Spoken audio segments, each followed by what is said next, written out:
माही सिंह और आप देख रहे हैं नेक्स्ट 9 न्यूज। आज बात करने वाले हैं कुशीनगर सीट की। आपको बता दें 7 चरण के मतदान हो चुके हैं, 4 जून को रिजल्ट आने वाला है। अब ऐसे में देखना होगा कि कुशीनगर सीट पर किसकी जीत दर्ज होती है। आपको बताएं स्वामी प्रसाद मौर्य के साथ सभी समीकरण बनते हुए नजर आ रहे हैं। वैसे में यही माना जा रहा है कि कुशीनगर सीट पर स्वामी प्रसाद मौर्य अपना परचम लहराएंगे और हो सकता है आने वाले दिनों में वो मायावती को अपना समर्थन देते हुए भी नजर आएंगे। आज इन्हीं बातों पर चर्चा करेंगे। हमारे साथ तनुज मौजूद है, इनसे जानते हैं कि किस तरीके से आप कुशीनगर के पूरे समीकरण को देख रहे हैं। तनुज देखिए, बिल्कुल यहाँ पर देखा जाए तो हमारा एग्जिट पोल जो निकलकर सामने आया है माही, वो यही आया है कि कुशीनगर सीट पर स्वामी प्रसाद मौर्य जो है भारी बहुमत के साथ जीत दर्ज करते नजर आ रहे हैं।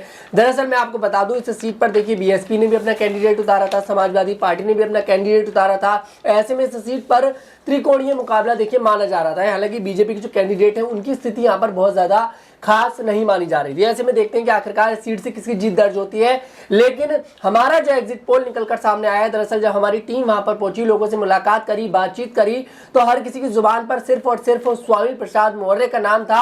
मतलब वहां तस्वीर बिल्कुल क्लियर है, जो जनता है वहां वो स्वामी प्रसाद मौर्य को जिताना चाहती है। अब देखते हैं कि आखिरकार कितने वोटों से वो जीत दर्ज करेंगे, क्योंकि एग्जिट पोल में जीत तो दिखाई दे रही है, लेकिन अभी ये आंकड़ा नहीं दिखा सकते कि आखिरकार आंकड़ा क्या होगा। लेकिन देखते हैं कितनी वोटों से वहां जीत दर्ज करेंगे।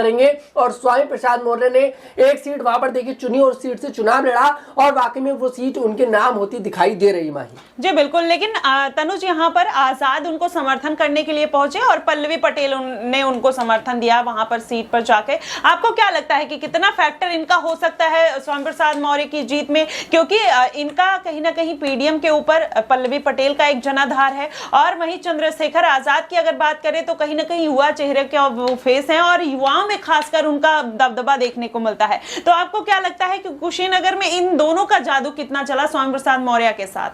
देखिए बिल्कुल, यहाँ पर माही अगर बात देखी जाए तो कुशीनगर में बिल्कुल समर्थन यहाँ पर जो चंद्रशेखर आजाद है उन्हें देते आए हैं स्वामी प्रसाद मौर्य के लिए, और पूरा फायदा यहाँ पर देखा जाए तो स्वामी प्रसाद मौर्य उठाते नजर आए। चंद्रशेखर आजाद का जब हमने जनता से बातचीत करी तो बातचीत में बात निकलकर सामने आई, सिर्फ लोग यहाँ पर स्वामी प्रसाद मौर्य की बात नहीं कर रहे थे, बात यहाँ पर जनता चंद्रशेखर आजाद की भी कर रही थी। मतलब कि यहाँ पर तस्वीर बिल्कुल क्लियर है कि चंद्रशेखर आजाद के सहारे यहाँ पर स्वामी प्रसाद मौर्य को भारी वोट मिलता दिखाई दे रहा है। वही बात आपने पल्लवी पटेल की करी है, पल्लवी पटेल का साथ मिलना भी यहाँ पर बहुत फायदेमंद स्वामी प्रसाद मौर्य के लिए दिखाई दे रहा है। वही बात अगर दूसरी तरफ मायावती की करी जाए तो मायावती पूरी तरह से बहुत घाटा यहाँ पर मायावती का कुशीनगर सीट पर देखा जाता है। अब देखते हैं कि आखिरकार क्या अगर कुशीनगर सीट पर मायावती को घाटा मिलता है तो क्या बीएसपी स्वामी प्रसाद मौर्य को समर्थन करेगी या स्वामी प्रसाद मौर्य बीएसपी को समर्थन? देखिए ये सभी स्थिति चुनाव परिणाम के बाद कही जा सकती है, क्योंकि सभी दल के नेता, जैसे कि देखा जाए तो जब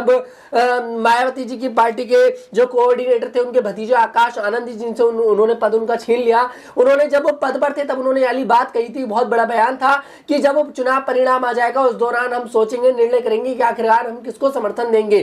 तो ऐसे में देखते हैं कि आखिरकार या बीएसपी पार्टी उन्हें समर्थन देती है या फिर, पर एक बात बिल्कुल क्लियर है, अगर स्वामी प्रसाद मौर्य अपना समर्थन देते हैं तो बिना चंद्रशेखर आजाद के वो मायावती को अपना समर्थन नहीं देंगे। जी बिल्कुल, ये तो आपने एकदम सटीक जानकारी दी है कि अगर स्वामी प्रसाद मौर्य मायावती को समर्थन देंगे तो आजाद भी उनके साथ आएंगे। अब क्या मायावती आजाद को अपने साथ लेना चाहेंगी, ये देखना बेहद दिलचस्प होगा। लेकिन वहीं कुछ दिन पहले डिंपल यादव प्रचार प्रसार के लिए पहुंची थी कुशीनगर में, तो क्या वहां पर वो जीत दर्ज कर पाएंगी या फिर जिस तरीके से अभी स्वामी प्रसाद मौर्य के फेवर में ये सारा एग्जिट पोल जाता हुआ दिखाई दे रहा है, अगर जनता का जो मूड देखा जाए कहीं ना कहीं स्वामी प्रसाद मौर्य की तरफ जाता हुआ दिखाई दे रहा है, तो हो सकता है कि वहां पर डिंपल यादव का जाना कहीं ना कहीं वेस्ट हो जाए और हो सकता है कि वहां पर सपा को मुक्की खानी पड़े। और वहीं स्वामी प्रसाद मौर्य के बेटे उत्कृष्ट मौर्य भी मैदान में हैं, लेकिन मुझे नहीं लगता कि इस बार वो वहां पर कुछ खासा कमाल करते हुए दिखाई देंगे। और यहां पर अगर जिस तरीके से पूरे आंकड़े निकलकर सामने आए हैं, अगर देखा जाए तो कट टू कट ये पूरा मुकाबला स्वामी प्रसाद मौर्य और मायावती के बीच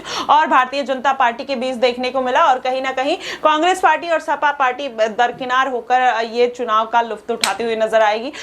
फिर यही देखना होगा कि इस बार अगर मायावती और आजाद और फिर स्वामी प्रसाद मौर्य साथ आ जाते हैं तो किस तरीके का समीकरण कुशीनगर सीट पर या यूपी के राजनीति में देखने को मिल सकता है। फिलहाल आपकी इस पे क्या प्रतिक्रिया बनेगी, आप हमें कमेंट बॉक्स में जरूर बताइएगा। फिलहाल के लिए बस इतना ही। देश और दुनिया की तमाम खबरों के लिए हमारे साथ बने रहिएगा नेक्स्ट 9 न्यूज पर।